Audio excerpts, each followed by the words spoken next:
السلام عليكم حبوباتي، واش راكم؟ ان شاء الله تكونوا كامل بخير، ويلقاكم الفيديو تاع نهار اليوم بأتم الصحة والعافية. جبت لكم اليوم هاد الصابلي بريستيج من أروع ما يكون. راح نخدموا معاكم بوصفة صابلي جديدة وحشو تاع بنيون، قوة في البنة. تابعوا معايا الفيديو للآخر باش تكتشفوا معايا مقادير وصفتنا تاع نهار اليوم. بسم الله على بركة الله. في الريسيبيون تاعي نحط 125 غرام زبدة بدرجة حرارة الغرفة. نطريها هكا مليح بيدي، نحط عليها حبة بيض ونخلطها بالعقل. نسي ندخل ديك الحبة تاع البيض مع الزبدة. الصابلي تاع نهار اليوم مش راح ندير فيه سكري غلاس، باسكو راني نعوضو بالعسل. هنا عندي 3 مغارف كبار تاع العسل.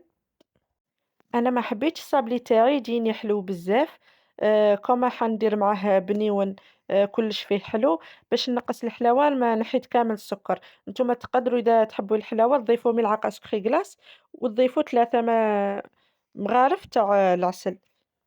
زدت لهنا حطيت 3 مغارف كبار تاع الكاوكاو.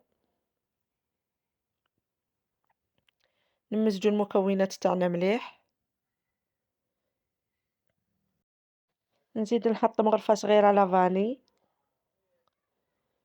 ونخلط المكونات تاعي. هاد الصابلي يجي بزاف بنين، تجي فيه بنة حلوة الترك ولا بنة ليسونسيال العسل مع الكاكاو، راح يعطينا بنة هايلة في هاد الصابلي تاعنا.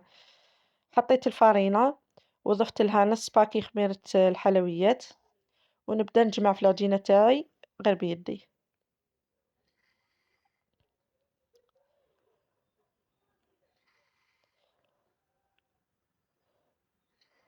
هاد الصابلي راح نستعملو كقاعدة للحلوة تاعنا تاع نهار اليوم فقط.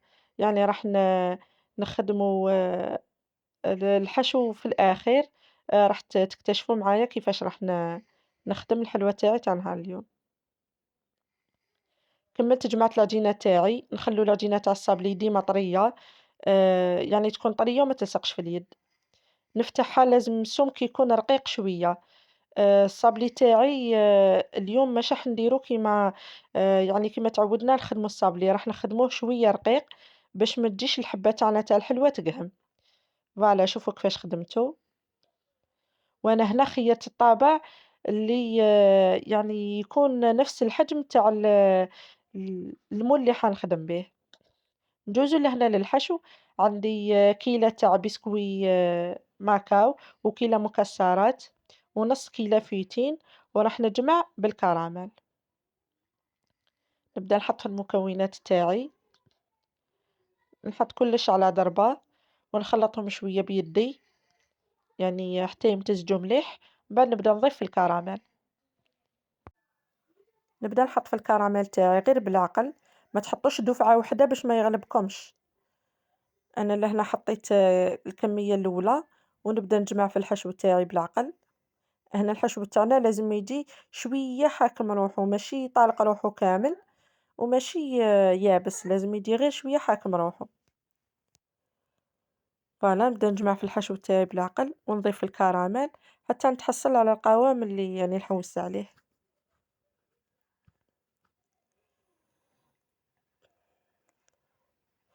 هذا الحشو يجي بزاف بنين. بسكوي ماكاو مع الفيتين والمكسرات أنا اللي استعملتهم. درت الجوز مع شوية لوز مع شوية كاوكاو، يعني اللي كانوا عندي درتهم كامل كيف كيف وتحصلت على هذا الحشو. نجيب لهنا المول تاعي تخوادي، ونبدأ نحط في الشوكولا. هنا هذه هي يعني المرحلة اللي شوية صعيبة في هاد الحلوى تاعنا تاع نهار اليوم. هي ماشي صعيبة مي تحب يعني شوية إتقان. حطوا الشوكولا تاعكم وبداو تفوتوا بالبانسو تاعكم على كامل الأطراف، سورتو الجوانب، يعني ركزوا بزاف على الجوانب. لازم توصلوا الشوكولا تاعكم حتى للفوق من الجوانب تاع المول تاعكم. نديروا الطبقة الأولى كيما راكم تشوفوا فيا ندير، ندخلوها للمجمد، ومن بعد نزيدو نعاودو نديرو الطبقة الثانية ونزيدو ثاني نديروها في المجمد حتى تحصلوا على هاد النتيجة. تشوفوا الشوكولا تاعكم شادة روحها مليح يعني ما راحش تتكسر معاكم كي تحطوا الحشو تاعكم. جيت لهنا ضفت الكراميل كطبقة أولى، ومن بعد راني نكسّر في الجوز فوق هاديك الكراميل، فوالا. هنا نجي نبدا نحط في الحشو تاعي اللي كنت خدمته معاكم، نحطّو كمية يعني اللي يعني قيس الحبة تاع الحلوى تاعنا، ما نخرجوش الحشو لبرا، لازم يجي يسوا سوا مع المول تاعنا، هاكا باش تجي الحبة تاعنا شابة. فوالا نكمّل كامل الكمية اللي عندي، ومن بعد نجي نغطي الحبات تاعي بالشوكولا، حاجة سهلة ماهيش حاجة صعيبة. المهم تتأكدوا كي ديروا طبقات تاع الشوكولا بلي الشوكولا تاعكم ما راحش تتكسر معاكم، يعني ديروا طبقة تكون سميكة شوية. هذا ما كان، نكمل نغطي كامل الحبات تاعي بالشوكولا من تحت، ونعاود نديرهم يبردوا شوية يعني حتى يحكموا روحتيهم، ومن بعد نجي لهنا نديمولي الحبات تاعي كيما راكم تشوفوا، ندخل الموس هكا في الجوانب تاع الحبات تاعنا، ومن بعد نطبعها من تحت شوية، ونخرج الحبة تاع الجاتو تاعنا. فوالا شوفوا كيفاش خرجت، ما راحش يتكسروا معانا. إذا درتوا طبقة مليحة كيما قلت لكم تاع الشوكولا ما راحش يتكسروا معاكم، راح تخرج الحبة بزاف شابة خوادي. آه فوالا هنا نكمل نديمولي كامل الحبات تاعي، نجيبو الصابلي اللي كنا خدمناه في الأول، نحطلو شوية شوكولا ونلصق عليه هادوك الحبات تاع البنيون اللي خدمناهم، فوالا بهاد الطريقة.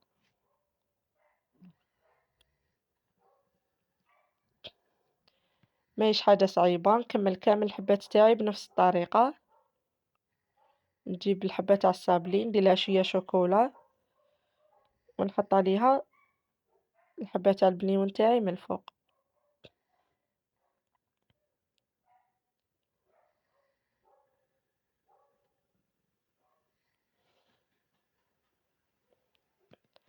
كملت كامل الحبات اللي عندي أنا، وجيت درت لهم كامل ناكخي كيما راكم تشوفوا، عطات لها لمعة بزاف شابة، يعني ي يتغير الشكل تاع الشوكولا كامل كي نديروا له ناكخي شوفوا يعطيه لمعة بزاف شابة.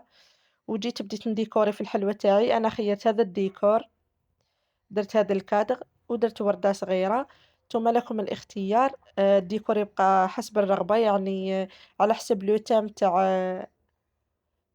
يعني على حسب لو تيم اللي راكم حابين ديروه، تقدروا ديروه تاع نفاس ولا تاع عرس ولا تاع خطوبة ديروا خواتم، يعني الديكور يبقى اختياري كيما حبيتو نتوما. وهذه هي الحلوى تاعي، فوالا شوفوا كيفاش خرجت بزاف شابة، شكل راقي، والبنة ما نحكيلكمش. نجي لهنا نقسم معاكم حبة تشوفوا كيفاش خرجت ما شاء الله، يعني الحشو معسل بالكراميل من الداخل وطري.